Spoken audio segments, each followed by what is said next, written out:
जिला कलेक्टर एवं नगर विकास न्यास अध्यक्ष नमित मेहता ने गुरुवार को यूआईटी द्वारा शहर में करवाए जा रहे सड़कों के मरम्मत और पेचवर्क कार्यों के साथ जोदड़ास, आरोबी और नेहरू विहार में मुख्यमंत्री जन आवास योजना के फ्लैट सहित अन्य विकास कार्यों का निरीक्षण किया। उन्होंने अधिकारियों के समय पर काम करने को कहा, क्वालिटीपूर्ण काम करने पर जोर दिया। उन्होंने जोदड़ास चौराहे से 200 फीट रिंग रोड तक निर्माणाधीन रेलवे ओवरब्रिज निर्माण कार्य का निरीक्षण किया। उन्होंने मौके पर मौजूद ठेकेदार को तय समय पर आरोबी का कार्य पूर्ण करने के सख्त निर्देश दिए। उन्होंने यूआईटी सचिव को अप्रोच रोड के डामरीकरण के भी निर्देश दिए।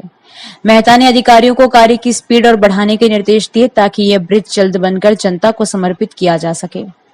जिला कलेक्टर ने केशव हॉस्पिटल के नजदीक बने ओवरब्रिज के लोड टेस्ट का भी जायजा लिया। उन्होंने नेहरू विहार में मुख्यमंत्री जन आवास योजना के तहत बन रहे फ्लैट का भी निरीक्षण किया। उन्होंने फ्लैट में जाकर खिड़की, दरवाजों, फर्श पर लगी टाइल आदि क्वालिटी को भी देखा। ठेकेदार को पानी, बिजली, सीवरेज आदि सुविधाएं सुचारू कर फ्लैट के हैंडओवर के संबंध में निर्देशित किया। जिला कलेक्टर ने दिवाली से पहले सभी क्षतिग्रस्त सड़कों के काम पूरे करने के निर्देश दिए। जिला कलेक्टर ने अधिकारियों को निर्देश दिए कि वे निरंतर निरीक्षण करें और काम की गुणवत्ता पर ध्यान दें। उन्होंने कहा कि जनता को बेहतर सुविधाएं प्रदान करना हमारी प्राथमिकता है और इसके लिए हमें समय पर और उच्च गुणवत्ता वाले काम पर ध्यान देना होगा। आज देखिए, जो यूआईटी द्वारा विभिन्न विकास कार्य कराए जा रहे हैं, चाहे वो रोडों के कार्य हो, चाहे जन आवास के कार्य हो, उनको सेक्रेटरी साहब और पूरी टीम के साथ उसका निरीक्षण किया गया और कार्य गुणवत्ता उसकी अच्छी रहे, टाइमली काम कंप्लीट हो। साथ ही कुछ कार्य ऐसे जिनको भी और लेने की आवश्यकता है, उसके संबंध में हमारे जो अधिकारीगण हैं उनको इस बात के लिए कहा गया है कि फटाफट उन कार्यों को भी पिकअप करें ताकि हम दिवाली तक ऑलमोस्ट हमारी सभी रोड्स का प्रॉपर जो रिपेयर होनी है, नई रोड्स बननी है, वो हो जाए कामकाज। शहर के सौंदर्यीकरण के लिए जो कामकाज लिए जाने हैं, जिसमें झाड़ी सफाई है, पेंट वर्क्स है, उन सबको भी प्रॉपरली किया जा सके, उन सबको लेकर एक दौरा किया जाता है। जो हमारा HLB जोदड़ास है वो भी काफ़ी टाइम से बंद हुआ था, उसकी काम ने स्पीड पकड़ा है, उसका निरीक्षण किया गया। जो केशव अस्पताल के पास जो एक ओवरब्रिज इसकी लोड टेस्टिंग होनी है, तो वो लोड टेस्टिंग का कार्य भी चल रहा है। तो सारे कार्य चल रहे हैं।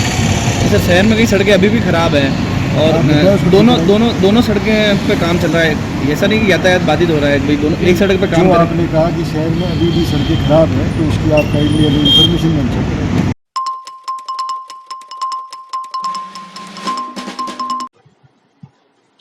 भीलवाड़ा में नवरात्र को लेकर सुबह से शुभ मुहूर्त में पंडालों में माता की मूर्ति की स्थापना की गई। ढोल नगाड़ों के साथ माता की मूर्ति लाई गई और फिर पूजा अर्चना नगर स्थापना की गई। अब 9 दिन तक पंडालों में माता की आराधना और डांडियों की खनक की धूम रहेगी।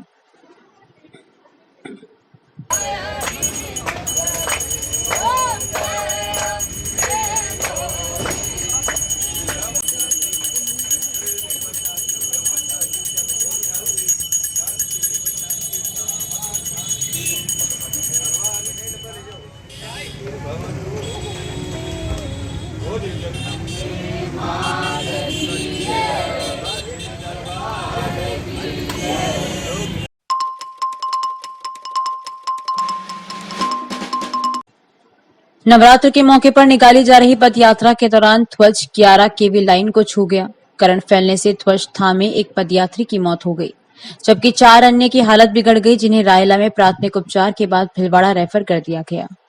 यह हादसा जिले के गुलाबपुरा थाने के रास गांव में गुरुवार दोपहर हुआ। उधर हादसे की खबर से पदयात्रियों के परिजनों में अफरा तफरी मच गई।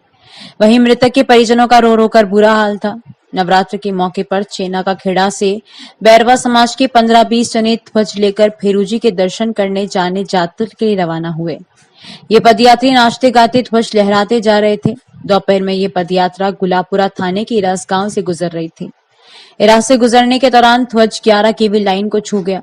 यह ध्वज चैना का खेड़ा निवासी ईश्वर 12 वर्षीय पुत्र सोहन बेरवा के हाथ में थमा हुआ था।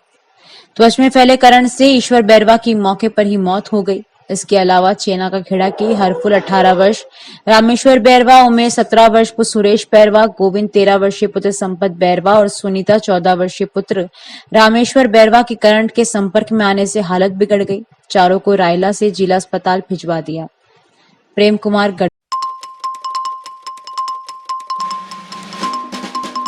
भीलवाड़ा में जल्द ही सांसद कार्यालय कलेक्ट्री परिसर में पहली बार देखने को मिलेगा। सांसद के लिए भवन निर्माण का काम चल रहा है। हाल ही में निर्वाचित सांसद दामोदर अग्रवाल ने कहा था कि कुछ समय बाद वह जिला कलेक्टर कार्यालय परिसर में बैठेंगे और लोगों की समस्याओं का निराकरण करेंगे। इसके लिए विधिवत कार्यालय चलेगा। इसी के तहत जिला परिषद के पिछवाड़े निर्माण कार्य चल रहा है, जहां सांसद कार्यालय होगा। सांसद अग्रवाल यहां बैठकर आम लोगों की समस्याएं भी सुनेंगे और उनका निराकरण भी करवाएंगे।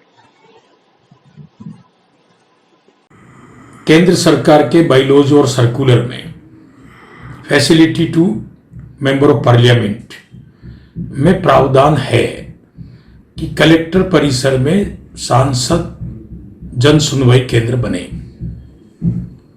इसलिए मैंने कलेक्टर साहब से इस प्रकार के सांसद जन सुनवाई केंद्र की आवश्यकता बताई और तदनुरूप भीलवाड़ा के जिला परिषद कार्यालय के पास के परिसर में सांसद संवाद केंद्र, सांसद संपद केंद्र बन रहा है। इसी प्रकार से मेरे आवास पर भी मैं नीचे का पूरा फ्लोर सांसद संवाद केंद्र के रूप में विकसित कर रहा हूं। और अभी तो इस समय मेरा दिल्ली का भी सांसद का ऑफिस बन रहा है मेरे फ्लैट पर।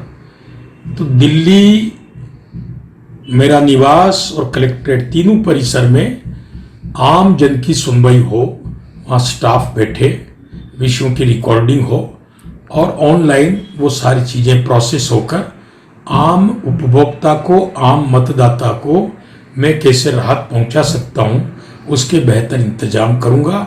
उसमें जिलाधीश परिषद कार्यालय की महत्ता सबसे ज़्यादा होगी, क्योंकि आम आदमी अपने अन्य आवश्यक कार्यों से उस परिसर में रूटीन में आता है, तो उनको एक सुविधा प्राप्त हो।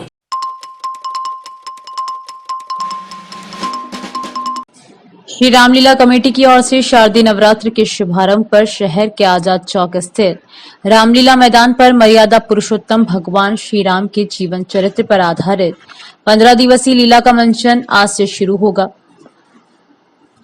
मंचन 17 अक्टूबर तक प्रतिदिन रात्रि 8 से 11 बजे तक होगा। विगत 72 वर्षों से आयोजित रामलीला को सफल बनाने के लिए स्थानीय कलाकार पिछले 1.5 माह से निरंतर कड़ी मेहनत कर रिहर्सल कर रहे हैं। उधर मंचन को लेकर तैयारियां पूरी हो चुकी है। ताज़ा खबरों के लिए बने रहिए लोकजीवन के साथ। लोकजीवन के YouTube चैनल को सब्सक्राइब करें, लाइक करें और बेल आइकन को प्रेस करें, जिससे कि हर वीडियो का नोटिफिकेशन आप तक पहुंच सके। धन्यवाद।